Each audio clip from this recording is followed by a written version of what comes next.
Tahun 2030. Di dunia yang semakin cepat, semakin individual, dan semakin digital, satu tren sosial terus meningkat. Orang-orang memilih untuk tidak menikah. Mereka hidup sendiri, membangun karir, punya kucing, traveling keliling dunia. Tapi satu pertanyaan besar muncul di balik gaya hidup ini. Inilah kenyataan pahit yang harus kita hadapi.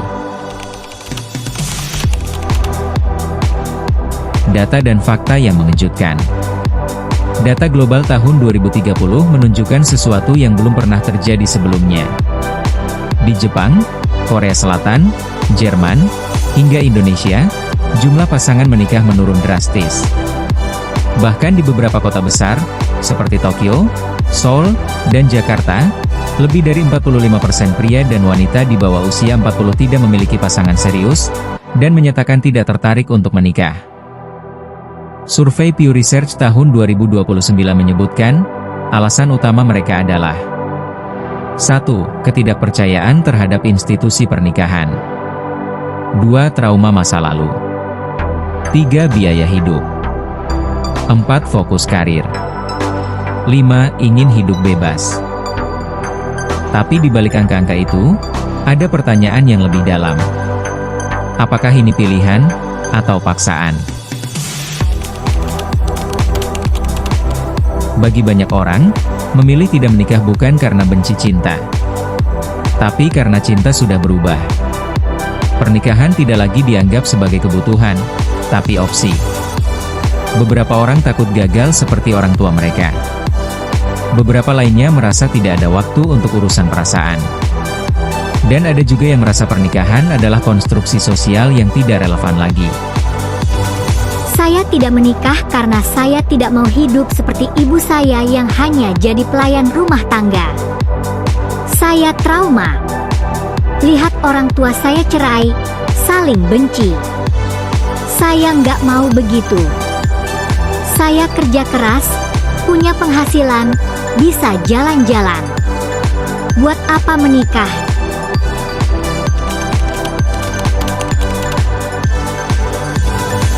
Tahun 2030, biaya pernikahan setara DP rumah.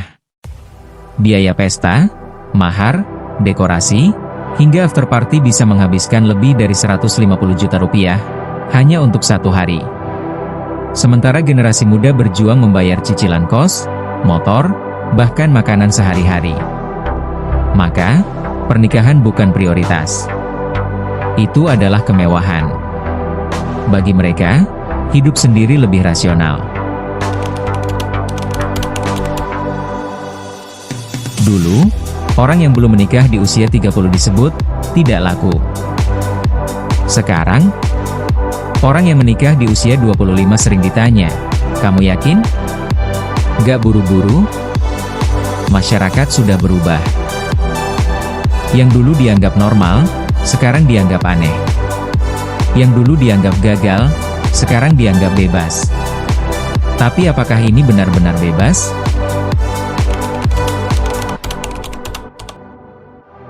Banyak yang bilang, saya bahagia sendiri. Tapi apakah itu kebahagiaan atau adaptasi? Di balik postingan bahagia, seringkali ada rasa sepi. Tidak ada yang menyambut pulang kerja. Tidak ada yang menemani di meja makan. Tidak ada yang merawat saat sakit. Sebuah studi kesehatan mental tahun 2028 menunjukkan, orang yang hidup sendiri cenderung mengalami kesepian kronis dan gangguan kecemasan di usia 40 ke atas. Lebih sedikit orang menikah, lebih sedikit anak. Populasi menua. Angka kelahiran menurun drastis. Akibatnya, sekolah tutup. Tenaga kerja berkurang. Ekonomi stagnan. Program pensiun kolapse. Banyak negara mulai panik. Jepang memberikan insentif untuk menikah. Korea membebaskan pajak untuk pasangan dengan anak. Tapi hasilnya tetap minim. Karena masalahnya bukan uang, tapi kepercayaan yang sudah hilang. Di tengah dunia digital, Cinta berubah jadi sui pekanan dan emoji. Pernikahan, yang dulu dianggap sakral, kini dianggap kontrak yang mudah dibatalkan. Banyak orang berpikir, kenapa harus terikat? Kan bisa pacaran selamanya. Tapi ada hal yang tidak bisa digantikan oleh relasi sementara, komitmen jangka panjang. Tidak semua pernikahan bahagia. Tapi banyak yang berhasil karena dua orang saling memilih untuk tetap bersama, bahkan saat tidak mudah. Tidak menikah bukan selalu pilihan sadar. Kadang itu pelarian. Dari luka. Dari takut gagal. Dari rasa tidak layak dicintai. Tapi jika luka tidak dihadapi, hidup sendiri pun tidak akan menyembuhkan. Hidup bebas bukan berarti hidup utuh. Menikah pun bukan jaminan bahagia.